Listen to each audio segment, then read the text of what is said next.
Arbeit ist Glück pur, oder?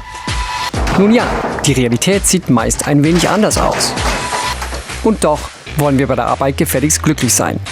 Denn was wir tun, definiert uns. Ich arbeite, also bin ich, lautet das Credo der modernen Arbeitsgesellschaft.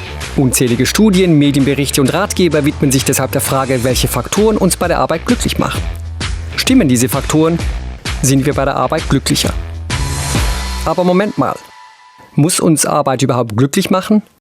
Ein Blick in die Geschichte zeigt, Glück und Arbeit sind nicht unzertrennlich.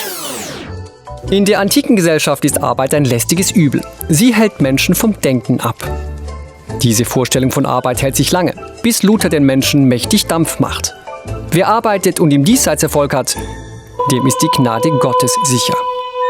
Der Mensch arbeitet nun nicht mehr, um zu leben. Er lebt, um zu arbeiten. Beruf wird zur Berufung. Mit der Industrialisierung ändert sich die Arbeitswelt nochmal grundlegend. Rund um die Uhr schuften ist fortan möglich. Wer nicht genug malucht, muss unten durch. Arbeiten bedeutet immer mehr auch Überleben. Bei Marx wird der Arbeiter zum Helden. Nicht das Geld, sondern Freiheit und Selbstverwirklichung sollen den Arbeiter anspornen.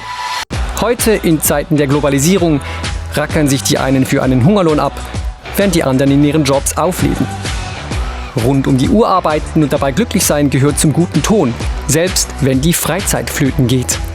Erfolgreiche Alpha-Tiere, aber auch arbeitsame Influencer stehen für den Menschen, der nicht nur arbeitet, sondern liebt, was er tut. Wer keine Leidenschaft bei der Arbeit hat, der soll sie gefälligst suchen.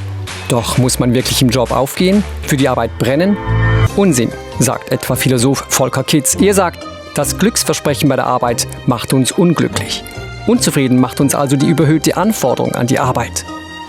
Dass uns das Streben nach Glück die Suche nach Selbstverwirklichung bei der Arbeit gar zerstören kann, behauptet der Philosoph Byung-Chul Han. Weil wir so sehr nach Glück in der Arbeit streben, beuten wir uns selbst aus. Man darf also ruhig seine Arbeit erledigen, sich zurücklehnen und in der Freizeit glücklich sein.